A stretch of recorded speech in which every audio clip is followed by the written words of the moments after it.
उज्जैन पहुंचे केंद्रीय मंत्री राजीव रंजन। बाबा महाकाल के किए दर्शन। मंदिर समिति ने किया मंत्री का सम्मान।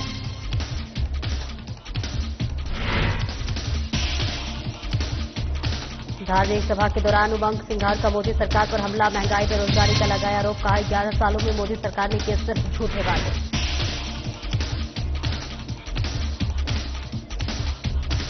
नरसिंहपुर में गौ माता के लिए संत समाज ने उठाया कदम। अनिश्चितकालीन जल सत्याग्रह कर दिया ऐलान। बहर में जागरूकता कार्यक्रम का आयोजन। बाल श्रम निषेध दिवस पर लगा साक्षरता शिविर। शिवानी असाठी ने दी बाल श्रम कानून पर जानकारी। और राजा रघुवंशी हत्याकांड में नया खुलासा। लापता होने के बाद परिवार ने राजा को ढूंढने में तंत्र मंत्र का लिया सहारा। उज्जैन में कराई गई थी तंत्र क्रिया। नमस्कार, स्वागत है आपका। मैं हूं आपके साथ सपना दीपक मंतेशा। बुलेटिन का आगाज करेंगे। केंद्रीय मंत्री राजीव रंजन ने उज्जैन में स्थित विश्व प्रसिद्ध श्री महाकालेश्वर मंदिर में दर्शन और पूजा अर्चना कर बाबा महाकाल से आशीर्वाद लिया। तो वहीं मंत्रियों और वीआईपी हस्तियों का महाकाल मंदिर में पहुंचने का सिलसिला लगातार जारी है। सुबह के समय केंद्रीय मंत्री राजीव रंजन सीधे महाकाल मंदिर पहुंचे, जहां उन्होंने श्रद्धा भाव से पूजा अर्चना की। दर्शन के बाद मंदिर समिति की ओर से सहायक प्रशासक प्रत्येक द्विवेदी ने केंद्रीय मंत्रियों का सम्मान किया और इस मौके पर मंत्री ने बाबा महाकाल से प्रदेश और देश की समृद्धि की कामना की। महाकाल मंदिर में इस तरह के प्रमुख हस्तियों के आगमन से क्षेत्रीय श्रद्धालुओं के बीच विशेष उल्लास का माहौल बना हुआ है।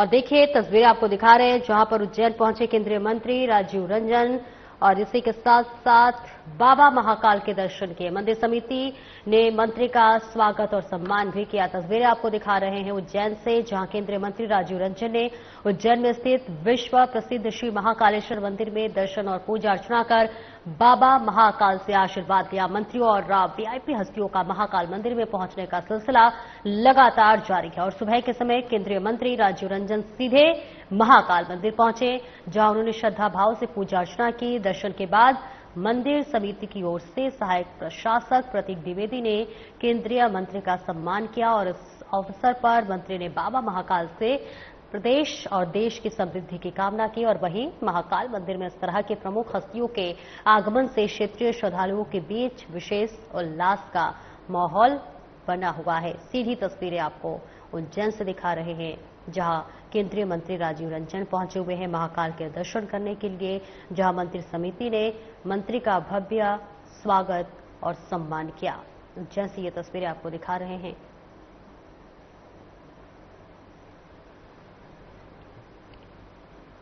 और वहीं मध्य प्रदेश विधानसभा के नेता प्रतिपक्ष उमंग सिंघार ने धार में एक सभा के दौरान मोदी सरकार पर जमकर हमला बोला। उन्होंने कहा कि 11 वर्षों में मोदी सरकार ने महंगाई और बेरोजगारी के अलावा कुछ नहीं दिया। सिंघार ने सवाल उठाया है कि क्या सरकार ने 2 करोड़ युवाओं को रोजगार दिया है, तो जवाब में ये संख्या 22 करोड़ युवा बनती है। इसके साथ ही उन्होंने किसानों की आय दोगुनी करने के वादे को भी अधूरा बताया। सिंघार ने उज्ज्वला योजना का भी विरोध किया और जहां महिलाओं को 400 में गैस सिलेंडर देने का वादा किया गया था, लेकिन आज उन्हें सिलेंडर छज्जे पर रखना पड़ रहा है। उन्होंने आरोप लगाया है कि मोदी सरकार ने धर्म के नाम पर राजनीति की है और 11 साल में कोई वास्तविक उपलब्धि नहीं दिखाई।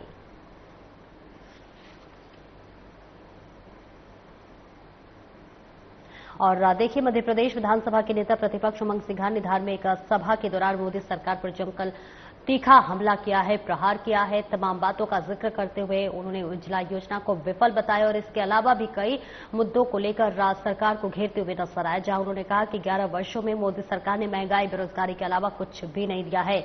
और इसी के साथ सवाल उठाया कि क्या सरकार ने 2 करोड़ युवाओं को रोजगार दिया है, तो जवाब में यह संख्या 22 करोड़ युवा बनती है। और ऐसे में इसके साथ ही उन्होंने किसानों की आय दोगुनी करने की बात को भी अधूरा बताया।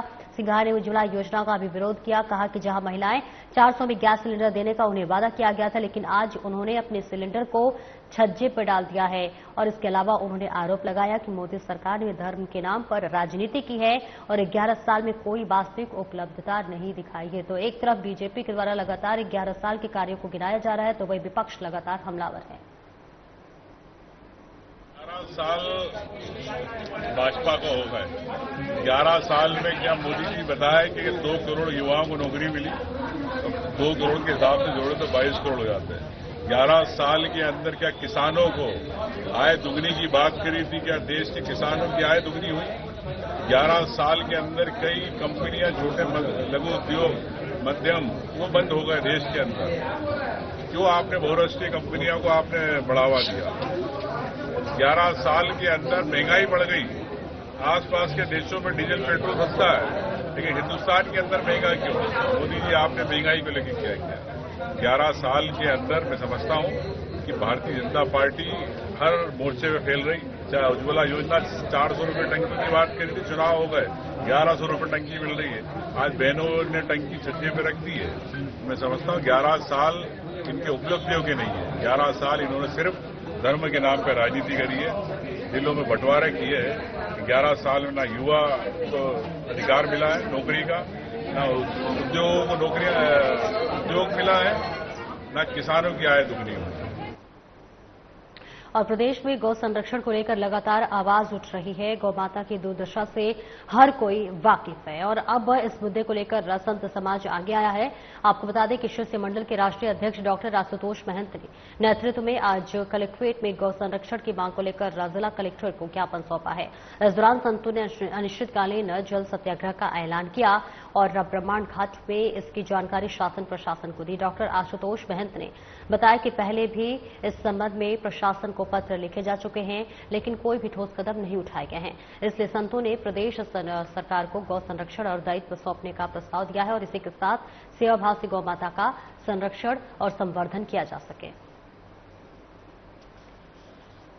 चाह रहे समाधान, मैं ये चाहता हूं कि जो गौ अभ्यारण्य है वो पूरे मध्य प्रदेश में जो हमारी टीम है उसके हैंडओवर करें और जो टीम है उसके हैंडओवर करके हम अपनी टीम के जरिए वहां गोबर गौमूत्र से जो उत्पादन है उनको विश्व स्तर पर भेजना चाहते हैं। उसके लिए एक्सपोर्ट लाइसेंस भी हम अप्लाई करेंगे और इसका स्थायी समाधान मैं 3 दिन से कर रहा हूं। जो भी हमारी टीम है प्रेजेंट टाइम में जो नर्मदा मैया की गोद में जल सत्याग्रह कर रही है, उससे मिलने के लिए कोई भी अभी आधिकारिक व्यक्ति या कोई भी हमारे सम्मानीय जन नेता कोई भी नहीं अभी हमसे मिले हैं और उसका समाधान हुआ नहीं है। इसलिए हमें पुनः आना पड़ा और हम चाहते हैं कि हमें जल सत्याग्रह मिले, हम गायों को वहां संरक्षित कर सकें, गोबर गौमूत्र से सारे उत्पाद बना सकें, क्षेत्रीय लोगों को वहीं पर स्थानीय स्तर पे रोजगार दे सकें। जल सत्याग्रह कहाँ शुरू करने वाले और कितने दिन तक चलेगा? ये अनिश्चितकालीन चलेगा और ये नर्मदा तट पर ब्रह्मांड घाट, रेता घाट में हम इसको पुनः चालू कर देंगे। मध्य प्रदेश राज्य विधिक सेवा प्राधिकरण जबलपुर के निर्देशानुसार 12 जून 2025 को विश्व बाल श्रम निषेध दिवस के मौके पर शासकीय औद्योगिक प्रशिक्षण संस्थान बहर में विभिन्न साक्षरता और जागरूकता शिविर का आयोजन किया गया। इस शिविर का संचालन न्यायाधीश शिवानी असाठी ने किया और इसमें जिला न्यायाधीश सुरेंद्र सिंह गुर्जर की अध्यक्षता में छात्र छात्राओं को बच्चों के शिक्षा, स्वास्थ्य और कानूनी अधिकारों के बारे में जागरूक किया गया। न्यायाधीश शिवानी असाठी ने भारतीय संविधान के अनुच्छेद 21A और बाल श्रम निषेध अधिनियम 1986 के बारे में विस्तार से बताया। उन्होंने अनुच्छेद 21A के तहत 6 से 14 वर्ष तक के बच्चों को निःशुल्क शिक्षा का अधिकार और अनुच्छेद 24 के तहत बच्चों के लिए खतरनाक काम में नियोजक पर रोक की जानकारी दी। इस मौके पर संस्थान के प्रभारी शैलेंद्र नागेश्वर जी, एल पारधी, श्याम बनकर और सचिव सूर्यवंशी भी मौजूद थे।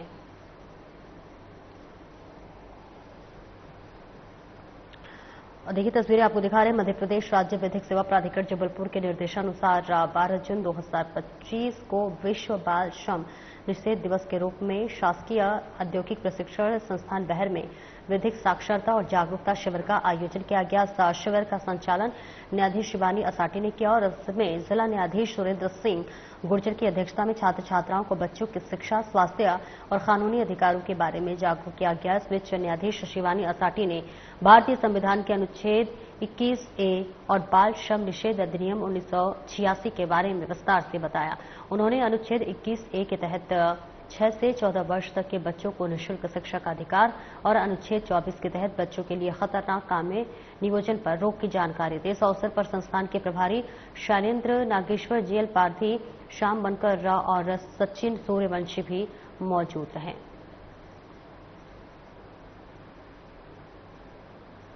और नगर में आगामी 6 जुलाई रविवार को देव श्रेणी एकादशी के पावन अवसर पर भगवान जगन्नाथ की भव्य रथ यात्रा का आयोजन किया जाएगा, जहां पर आयोजन की विधिवत शुरुआत गुरुवार को किला मैदान स्थित श्री चिंतामन गणेश मंदिर में हुई और जहां पर संस्था द्वारा गणपति जी का पूजन और निमंत्रण पत्र बैठकर आयोजन सफलता की मंगल कामना की गई। यह रथ यात्रा आयोजन संस्था सृजन और श्री राधा गोविंद इस्कॉन मंदिर बदनावर के संयुक्त तत्वाधान में किया जा रहा है और रथ यात्रा का शुभारंभ दुर्गा चौक स्थित प्राचीन पंडरीनाथ मंदिर में होगा और ऐसे में जहां से भगवान श्री जगन्नाथ, भाई बलराम और बहन सुभद्रा जी के प्रतिमाएं सुसज्जित रथ पर नगर भ्रमण के लिए निकलेगी, जहां पर श्रद्धालुओं के बीच उत्साह का माहौल है और इस रथ यात्रा को लेकर नगरवासी पूरी तरह से तैयार हैं।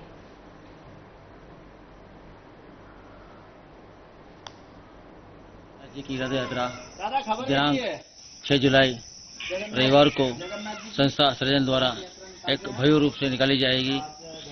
नगर के सभी भक्तजनों से इस विषय में हम एक बैठक आयोजित की जाएगी एवं नगर में एक रथ यात्रा को लेकर भव्य रूप से तैयारी की जा रही है कि विगत वर्ष संस्था सृजन और इस्कॉन मंदिर की तरफ से जो श्री जगन्नाथ जी की रथ यात्रा का आयोजन किया गया था, उसी को आगे बढ़ाते हुए इस वर्ष भी हम सभी लोग मिलकर जगन्नाथ जी की रथ यात्रा का कार्यक्रम करना चाह रहे हैं और सभी धर्मप्रेमी जनता से निवेदन रहेगा कि अधिक से अधिक संख्या में उपस्थित हों। द्वितीय वर्ष में प्रवेश करते हुए संस्था सृजन द्वारा एक भव्य आयोजन किया जा रहा है, जिसको लेकर आज प्रथम गजानन गणपति महाराज को निमंत्रण पत्र सौंपा है।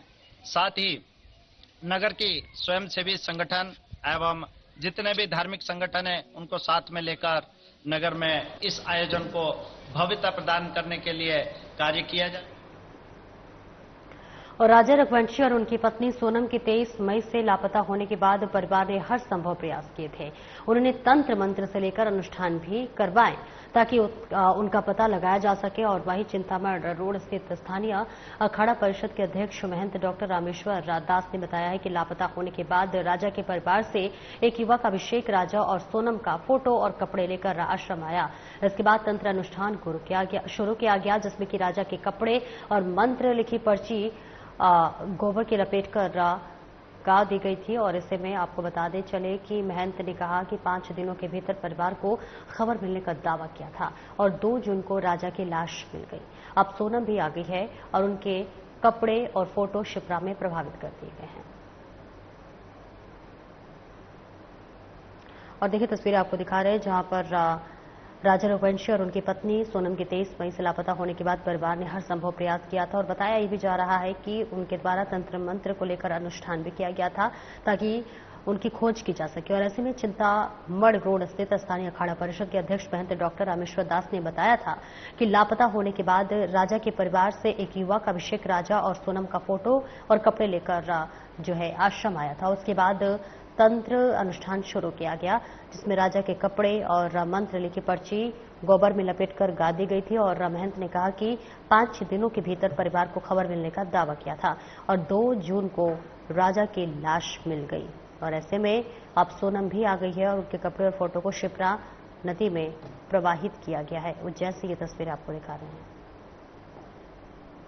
राजा के परिवार, उनका जो परिवार का जो है अभिषेक नामक बालक आया था, उसको कहीं पता लगा कि भाई मेरे भाई और भाभी चली गई, उनका कोई पता नहीं लग रहा है। तो किसी ने बताया होगा, हमारे बारे में जानकारी दी होगी, तो उसका फोन आया था। तो हमने उसको बताया कि भाई उनका कोई कपड़ा हो और फोटो लेके आ जा, तो हम आपको ऐसी व्यवस्था कर देंगे कि वो मिल जाएंगे। तो वो यहाँ पर 28 तारीख को मेरे पास आए थे, सब सामान लेके, उसके फोटो, उसका वस्त्र और जो भी हमें क्रिया करनी वो करके उसको वो सामान दे दिया कि इसको गाय के गोबर से लीप के उसके ऊपर आधा कुंटल करीब वजन रखना और सुबह शाम उसकी अगरबत्ती लगाना, तो वो बहुत जल्दी व्यक्ति आ जाएगा। अगर व्यक्ति कहीं भी है तो उसकी बुद्धि ऐसी हो जाएगी कि वो अपने घर पे अपने आप आने लगे, वो आ जाएगा। और अगर उसकी कोई दुर्घटना में मृत्यु हो जाती तो उसकी सूचना मिल जाएगी। तो ये 28 तारीख को हमने किया था, तो 2 तारीख को उसको इसकी सूचना मिल गई कि उनका जो है दुर्घटना भी उसको कहना चाहिए या मर्डर हो गया। ये देखो, ये हादसा हुआ, ये मूर्खता जैसा कार्य हुआ, ऐसा नहीं करना चाहिए। अरे अगर किसी महिला को साथ में नहीं रहना चाहते तो मना कर देना चाहिए। अपना जीवन खराब करा, दूसरे का भी करा, एक हत्या का भी पाप लगा, परिवार भी कितने 5-6 परिवार प्रभावित हुए हैं। तो ये महिलाओं को सोचना चाहिए। अरे भाई आपकी इच्छा नहीं है तो जहाँ इच्छा हो वहाँ शादी करो, है? पर इस तरह की घटना को अंजाम देना अच्छी बात नहीं है। समाज के लिए भी एक जो अभिशाप है, ऐसा नहीं होना चाहिए। और शाजापुर जिले के पुलिस लाइन में 29 मई को हुई चोरी की वारदात का पुलिस ने बड़ा खुलासा किया है। आपको बता दें कि अज्ञात चोरों ने 3 घरों को निशाना बनाकर चोरी की थी। पुलिस अधीक्षक द्वारा गठित की गई टीम ने सीसीटीवी फुटेज के माध्यम से घटनास्थल का बारीकी से निरीक्षण किया और संदिग्ध सलमान उर्फ कौटर राज सारंगपुर से पूछताछ की। आरोपी ने चोरी की घटना को स्वीकार करते हुए बताया कि उसने चोरी का आधा माल अकरम को सौंप दिया था और ऐसे में पुलिस ने दोनों आरोपियों को गिरफ्तार कर उनके पास से लगभग 2.5 लाख रुपए मूल्य के सोने चांदी के जेवरात बरामद किया है। और वही आरोपी शातिर चोर है और उसके खिलाफ सारंगपुर में मारपीट, गोवंश और आबकारी जैसे 6 मामले दर्ज हैं। आरोपी पहले अकेले रहकर रेकी करता था, फिर सोने मकानों को निशाना बनाकर चोरी करता था। पुलिस अधीक्षक ने प्रेस वार्ता में इस मामले का खुलासा किया। पुलिस लाइन शाजापुर में पुलिस क्वार्टर में 2 जगह चोरी की वारदात हुई थी और इसमें प्रकरण पंजीबद्ध किया गया था। निरीक्षण के दौरान एक आरोपी है सलमान सारंगपुर का रहने वाला, उसके द्वारा चोरी की गई और उसके द्वारा माल जो है अकरम को सारंगपुर के उसको दिया गया है। सलमान पर लगभग 6 अपराध हैं और अकरम पर 16 अपराध हैं। दोनों को गिरफ्तार किया गया है। 2.5 लाख का लगभग माल हमने जब्त किया है और हमारी हुई है। और बुरहानपुर में सांसद ज्ञानेश्वर पाटिल, खातेगांव विधायक आशीष शर्मा और पूर्व मंत्री अर्चना चिंजित ने प्रधानमंत्री नरेंद्र मोदी की सरकार के सफल 11 वर्षों की उपलब्धियों को साझा करते हुए एक संयुक्त प्रेस कॉन्फ्रेंस आयोजित की। इस दौरान उन्होंने प्रधानमंत्री मोदी के कार्यकाल में हुए उल्लेखनीय प्रगति और जन कल्याणकारी योजनाओं जैसे कि उज्ज्वला योजना, जन धन योजना, स्वच्छ भारत अभियान, आयुष्मान भारत, प्रधानमंत्री आवास योजना और किसान सम्मान निधि का विस्तार से वर्णन किया। आशीष शर्मा ने कहा कि प्रधानमंत्री ने सबका साथ, सबका विकास, सबका विश्वास के मंत्र को साकार करते हुए देश को नई दिशा दी है। उन्होंने आर्थिक विकास, गरीबी उन्मूलन, स्वास्थ्य, शिक्षा और ग्रामीण विकास में महत्वपूर्ण सुधारों पर जोर दिया। सांसद पाटिल और पूर्व मंत्री चिटनिस ने भी देश की मजबूत स्थिति और वैश्विक मान बढ़ाने के मोदी सरकार की भूमिका को सराहा है। उन्होंने कहा है कि अब भारत हर क्षेत्र में मजबूत है और कोई भी उसे चुनौती नहीं दे सकता।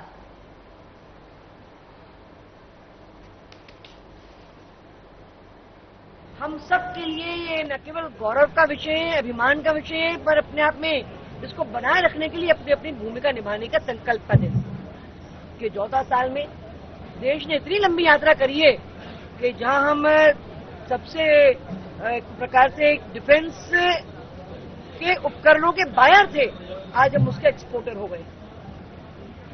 जहां हम मोबाइल बाहर से खरीदते थे, हमारे सब मोबाइल बाहर जा रहे हैं।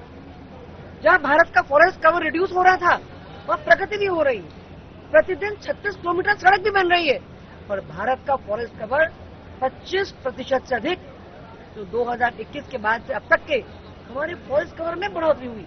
अर्थात प्रकृति और प्रगति साथ साथ चल सकते हैं। शिक्षा और स्वास्थ्य दोनों को सरकार कैसे आगे बढ़ा सकती है, एक जवाबदार सरकार की कार्यशैली कैसी होनी चाहिए। और इतना ही नहीं, हमारे प्रधानमंत्री जी ने बेटी बचाओ बेटी पढ़ाओ के साथ साथ स्वच्छता का मंत्र हमें दिया।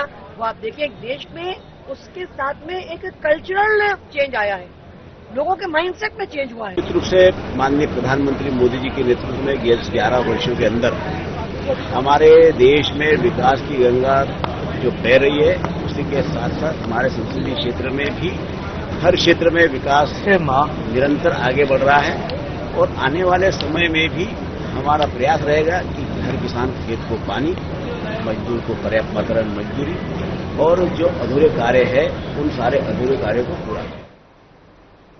और आगे बढ़ेंगे। उज्जैन बीजेपी कार्यालय में सोमवार को बीजेपी के प्रदेशाध्यक्ष विष्णुदत्त शर्मा ने मोदी सरकार के 11 वर्ष पूरे होने पर आधारित प्रदर्शनी का शुभारंभ किया। इस प्रदर्शनी के माध्यम से केंद्र सरकार की जन कल्याणकारी योजनाओं और उपलब्धियों को आम जन तक पहुंचाने का प्रयास किया जा रहा है। विष्णुदत्त शर्मा ने कहा है कि प्रधानमंत्री नरेंद्र मोदी ने सच्चे अर्थों में गरीबों के चेहरे पर मुस्कान लाने का काम किया है। सरकार के 11 साल सेवा सुशासन और गरीब कल्याण को समर्पित रहे हैं। वहीं कार्यकर्ताओं को संबोधित करते हुए उन्होंने अपील की है कि वे घर घर जाकर जनता को केंद्र सरकार की योजनाओं की जानकारी दें। प्रदर्शनी के बाद मीडिया से चर्चा करते हुए वीडी शर्मा ने कहा कि मोदी सरकार ने देश को आत्मनिर्भर बनाने, डिजिटल क्रांति, गरीबों को आवास, स्वास्थ्य और रोजगार देने के क्षेत्र में ऐतिहासिक कार्य किए। महाकाल की नगरी में आने का अवसर मिला। बाबा महाकाल का भी अभी आशीर्वाद लेने के लिए जाऊंगा। भारतीय जनता पार्टी के उज्जैन के कार्यालय में 11 वर्ष प्रधानमंत्री नरेंद्र मोदी जी के नेतृत्व में सेवा, सुशासन और गरीब कल्याण के ऊपर एक प्रदर्शनी का उद्घाटन मैंने अभी यहां पर किया है।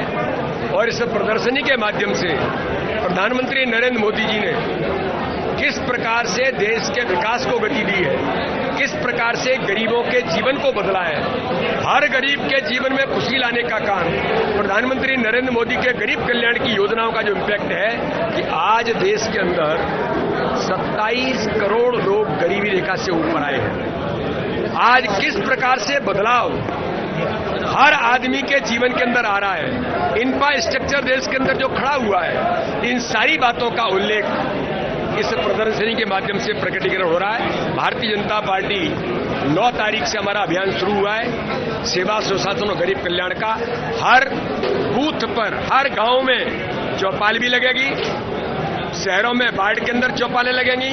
और इन सारे मुद्दों को जो प्रधानमंत्री मोदी जी के नेतृत्व में और मध्य प्रदेश के अंदर हमारे मुख्यमंत्री डॉक्टर मोहन यादव के नेतृत्व में जो बदलाव आए हैं, उनको जनता तक ले जाने का काम भारतीय जनता पार्टी के कार्यकर्ता सभी जुटे हैं। यहाँ हमारे जिले के सम्मानीय अध्यक्ष संजय जी से लेकर हमारे ग्रामीण के अध्यक्ष राजेश जी, हमारी कलावती बहन, हमारे विधायक आदरणीय अनिल जी और बाकी हमारे आदरणीय राज्यसभा के सम्मानीय सांसद, सभी वरिष्ठ नेतृत्व आज इस काम में जुटे हुए हैं। एक एक कार्यकर्ता इस काम में जुटा है कि मोदी जी की गरीब कल्याण की योजनाओं को जमीन पर जनता के बीच इम्पैक्ट क्या हुआ है, इन सारी बातों को ले जाकर के हम इस दिशा में कदम आगे बढ़ा रहे हैं। मैं सभी कार्यकर्ताओं को फिर एक बार बधाई, शुभकामनाएं देता हूं।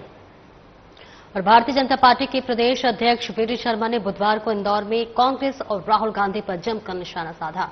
राहुल गांधी ने नरेंद्र सरेंडर बयान को उन्होंने मानसिक दिवालियापन और कांग्रेस की हताशा बताया। शर्मा ने कहा कि देश के सबसे लोकप्रिय नेता नरेंद्र मोदी के लिए इस तरह का बयान राहुल गांधी के बौखलाहट को दर्शाता है। पूर्व मुख्यमंत्री दिग्विजय सिंह के भाई लक्ष्मण सिंह पर कांग्रेस की अनुशासनात्मक कार्रवाई को लेकर वीडी शर्मा ने चुटकी लेते हुए कहा कि जो भी गांधी परिवार को आईना दिखाता है उसके खिलाफ बदले की कार्रवाई होती है। उन्होंने कहा कि कांग्रेस पार्टी इमरजेंसी लगाने वाली पार्टी है और वे विरोध कैसे बर्दाश्त करेगी। पीएम मोदी के 11 सफल सालों पर विपक्ष की चुनौती को उन्होंने सिरे से खारिज किया। विपक्ष की सकारात्मक भूमिका पर सवाल उठाते हुए उन्होंने कहा है कि वह अपनी जिम्मेदारी निभाने में नाकाम रहा है। राघवेंद्र रघुवंशी हत्याकांड पर उन्होंने टिप्पणी नहीं की। ये दुर्भाग्य है, ये उनका मानसिक दिवालियापन है कि विपक्ष का नेता, दुनिया के सर्वाधिक लोकप्रिय नेता, जिसे दुनिया सलाम करती है, दुनिया कहती है कि सबसे लोकप्रिय नेता दुनिया का कौन है, तो भारत का प्रधानमंत्री मोदी है, उसके बारे में उनकी हताशा है जो इस प्रकार की भाषा बोलती है। मैंने आज प्रेस को बोला है कि ये उनका आंतरिक डिसीजन है, ये कांग्रेस में उनकी अनुशासनात्मक कार्रवाइयां हैं, इससे हमें कोई लेना देना नहीं। लेकिन जहां तक मैं जानता हूं, लक्ष्मण सिंह जी समय समय पर कांग्रेस को आईना सत्य का दिखाते रहते हैं और राहुल गांधी को भी उनने आईना दिखाया। अगर सत्य का आईना दिखाया तो कांग्रेस में जो हमेशा होता रहा कि जो कांग्रेस में सत्य बोलेगा, क्वेश्चन खड़ा करेगा, तो इमरजेंसी लगा दी उन्होंने तो देश के अंदर इमरजेंसी लगा करके प्रेस की कलम बंद कर दी थी इंदिरा गांधी ने, जिसे जज ने उनके खिलाफ डिसीजन दिया तो उन्होंने देश के लोकतंत्र की हत्या कर दी थी। तो वो परिवार है, तो इसलिए लक्ष्मण सिंह जी कहां लगते हैं? तो लक्ष्मण सिंह जी के साथ वही हुआ जो कांग्रेस का ये गांधी परिवार हमेशा से करता आया है। नरेंद्र मोदी जी के नेतृत्व में सेवा सुशासन और गरीब कल्याण के 11 वर्ष का अभियान जो 9 तारीख से प्रारंभ हुआ है, आज मैं इंदौर के अंदर इंदौर के सभी प्रबुद्ध लोगों के साथ, हमारे राष्ट्रीय महासचिव दुष्यंत जी, आदरणीय कैलाश जी के साथ हमने मोदी जी के नेतृत्व के 11 वर्ष के उस गुड गवर्नेंस की चर्चा की है कि किस प्रकार से गरीबों का जीवन बदलने का अभियान माननीय प्रधानमंत्री मोदी की गरीब कल्याण की योजनाओं से हर गरीब के जीवन में खुशी। फिलहाल इस बुलेटिन में इतना ही। नमस्कार।